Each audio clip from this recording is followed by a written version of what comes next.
Hi YouTube fans, this is Dr. Adam Norton.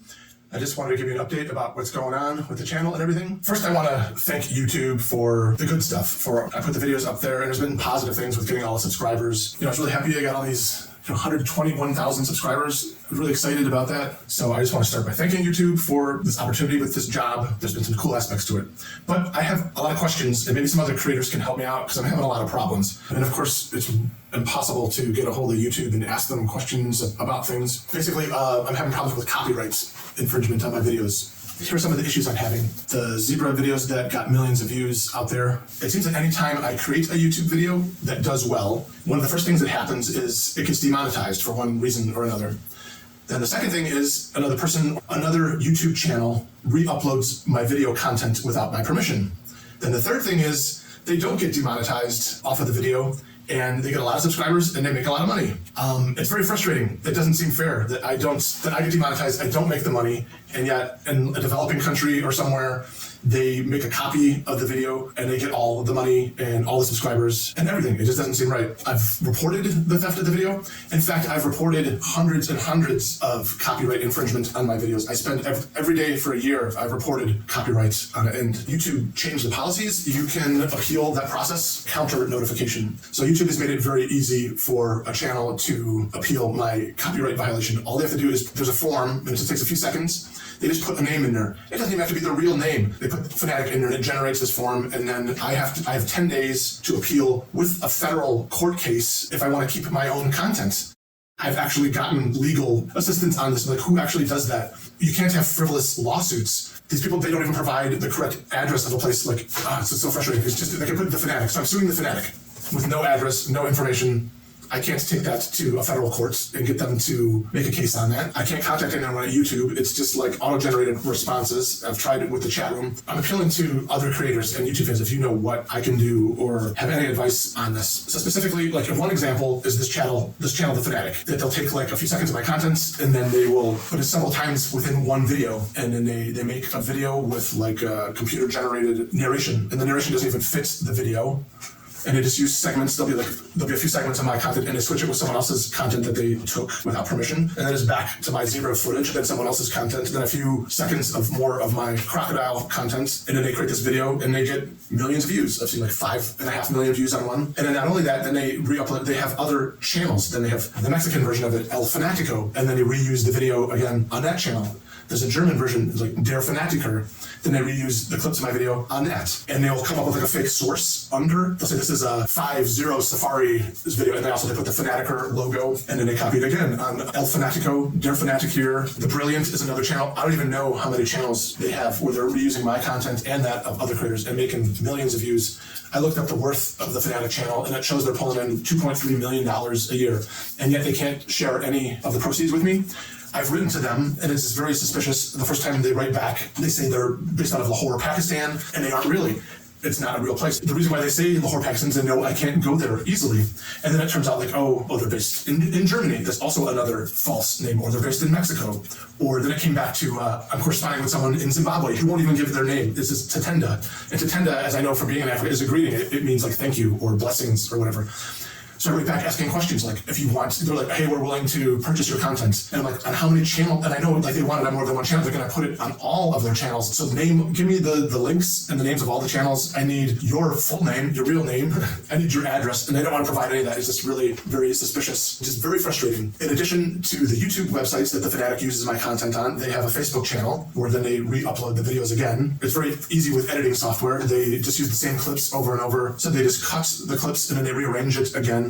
I don't understand why they have so many subscribers. They're just cutting and they're cranking out every day. They've got more videos. It's just they surf the net for the top animal videos that are getting millions of views. They just screenshot capture that, and another one that's getting millions of views. They chop this in and just like paste it together.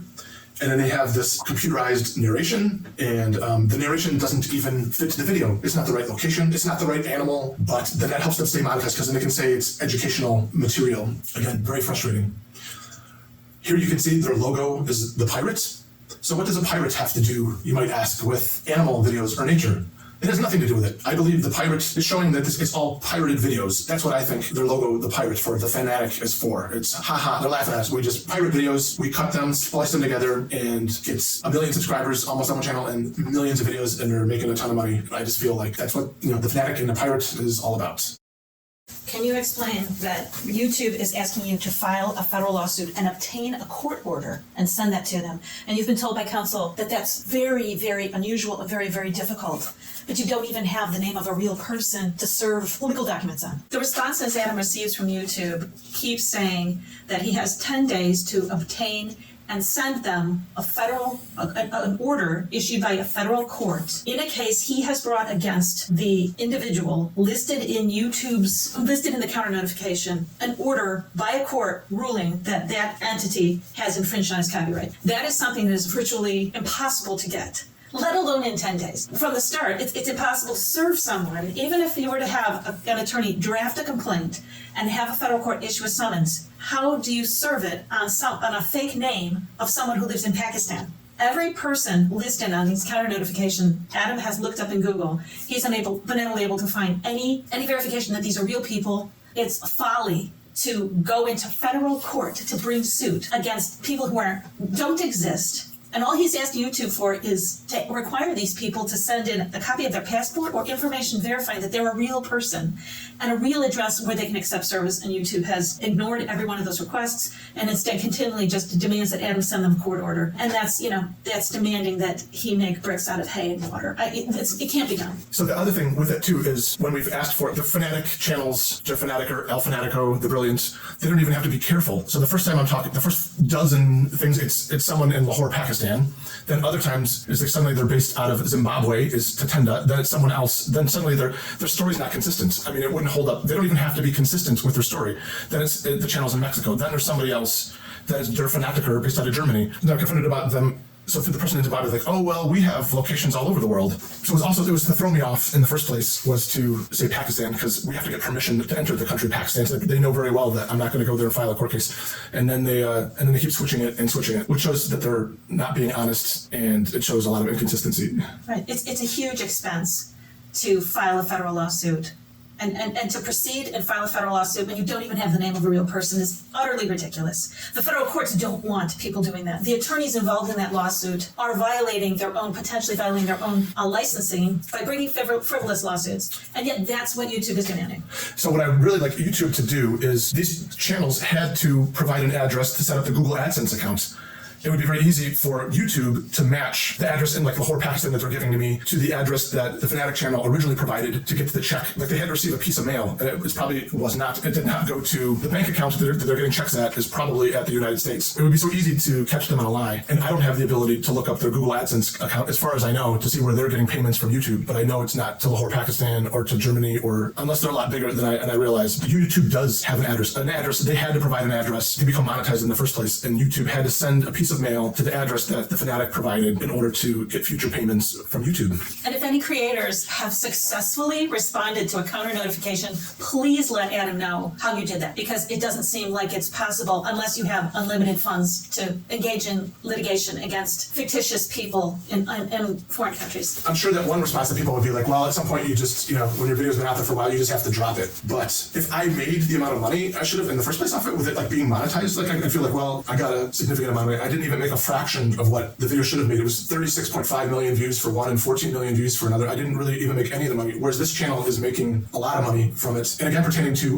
you just need to drop it and make new videos. But the problem is they reuse the footage over and over again. It isn't like they just stole it once and put it in one video on one channel. Like one video that they create might have 4 pieces of my content in it, and then they cut the video in half and put it backwards, and then they repost it again and again and again, with the content. So it's not like one instance of video piracy that's used the best parts, the highlight of your best part of your video that got the millions of views once. No, it's over and over, and then it's other videos that I've made that they also use. They must have me on a list. I'm sure they just type in top animal attack videos, and they see the ones that get the millions of views, and then they cut segments out of that and they use it. So these channels, the Fanatic or Fanatic here, they never make any original content. Nothing. It's all just other creators' content that they've used without permission. So they've never actually filmed anything themselves. They just take other content and they splice it together and they crank out videos as fast as they can. At least 1 a day, 2 a day. I don't know. I can't even keep track. There's so many channels that are run by El Fanatico, The Brilliant, they're all the same company. Yeah, it's a real racket. It's very frustrating. I wish like YouTube would look into it. If you look at the thumbnails, like they'll have hundreds of thumbnails, they're the same thumbnails on the other channel, on the other channel, on the other channel, of the same videos that are just rearranged over and over again. Much of it is my content. I'm sure other content of other creators that aren't aware of this or have just decided to drop it because it's really, really difficult to pursue. Another point I wanted to make, sorry, there's a lot of complaining. The channel that's borrowing my content without my permission has had none of the expenses. They don't film anything. They just copy segments of other creators that are getting millions of views and reposting it. I actually flew to these locations. I actually flew to Africa. I mean, the flights were very expensive. The hotels were expensive. I had to pay a guide. I had to go on safari. It was during the height of the pandemic. I was risking my life. There were a lot of expenses. I've invested in new equipment. So I have lost money with this YouTube endeavor. I thought it was going to be a good idea. Like, I'm always in the negative. I can't even come anywhere near the cost of the expenses it cost me to create these videos. These channels, the Fanaticer, the Brilliant, El Fanatico, they have none of the expenses. It doesn't take much time just to screen capture someone else's video. You know, Premiere Pro I'm using, it just takes seconds just to chop it up and put it into a video. Sometimes even the narration is what I typed in the description, and it's just a robot reading the words of what I wrote. Or they've even reused their narration in other videos, and it doesn't match what's going on within the video. That it's not even correct. It's not the right location. Not that people really care. Maybe they just want to see the animal attack clips. But then that's why my animal attack clip is so important. They're taking the 30 seconds of the part that everyone's looking at for the millions and billions of views, and then that's what they use. Another thing I wanted to talk about was the fact that many of these channels are repeat offenders of taking my content and other people's content. At first, I would, just tell people, hey, please take down the video. I was just being really nice and helpful and everything. I thought I don't want them to get a strike on their account, But I've kept track of people, and then the same people just do it again and again. Other people will write me an email, it was an accident. My daughter recorded that on accident. It's my channel, please. And then I would give them a break. I'm very compassionate in that way. But as I get hundreds and hundreds of these, and I've kept track of them, there's the same people like, hey, wait, now you've done this to me 3 times. So none of them really being honest when they say they accidentally recorded your video. Originally, I thought YouTube's policy was if you take people's content without their permission and you get caught 3 times in a row, then your channel's taken down. 3 strikes and you're out. So then I've noticed many of these channels have done more than 3 times, 4 times, 5 times, 6 times. What's going on? It's a lot to keep track of. I've got hundreds of pages of stuff where I'm keeping track of people, and it's just not really worth the time keeping track of it. But then you have to if you want to have some kind of case against them. So then I realized, the rules are, the first time is just kind of a warning. So that one doesn't count. Then I got 3 more times. Then I look more into the rules. I don't know if the rules have changed. You can have 3 strikes in a 90-day period. So then it restarts again. Then you can have more strikes. So even if they get 3, 4 strikes, some of them are really clever and they space it out. The channel will never be taken down. It might be a little harder on people that don't have 1,000 subscribers yet and aren't monetized. I guess if you get a strike or multiple strikes, then they won't monetize your channel.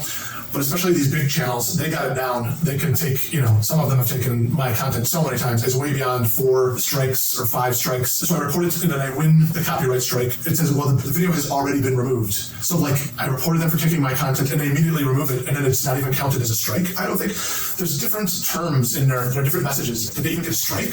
So the answer is no. They did not get a strike on their accounts. As a creator, I would recommend to you, if I want you to know this, because I know you might feel bad that another channel gets a strike on their account, but it takes an awful lot of strikes for a channel to get taken down, and it takes even more strikes for a really, really large channel to be taken down. When a channel's really making YouTube a lot of money, they're given a signal to leave that channel alone. They kind of get to break certain rules on every level. So just know this: if someone takes your content, don't feel bad about reporting them for a strike, because it takes a lot. Nothing's going to happen on the first one or the second one or the third one. Just report it and help this copyright issue. It's not really 3 strikes and you're out for a channel. It depends. The wording depends, and you don't really get to know if after they take your content if they really got a strike or if they got some agreement with YouTube or they removed it or they didn't even have to remove it at all. They don't get a strike. They don't get anything. Yeah, I became educated about this system with the strikes for copyright violations. It didn't really mean what I thought it originally meant with protecting content. The rules are really in favor of these channels that take clips of other people's videos and repost them. It seems like they really want that so that more content is created. I understand something's a reaction video. Many of these channels claim I did it. That was a reaction video, but there's no reaction. They just take my content and they put it up there. Like the Fanatic is one. There's false fake narration under it. Other people with their excuses with the things I changed the content. One of the responses was I actually flipped his video, so it's reversed, and that's why I shouldn't be taken down. It's you gotta give it. It's just one button to flip it, but to them that's enough to be able to use your content. They did enough to it, and it's varying levels of that. It just takes a few seconds of changes, and then it's acceptable to take your content. In a way, I feel weird giving that information away because it's just really easy to borrow other people's content without your permission. They seem to think if it's less than 30 seconds or less than 20 seconds, it's okay, but that isn't really true in these court cases. I'm just trying to figure it out. If anyone has any answers on how to do these things and not get demonetized for the videos, because it's a lot of work, it's a lot of money, it's a lot of time. I'd love to put out more videos for everybody, but I just don't see the incentive of it where like I lose every time. Thanks again.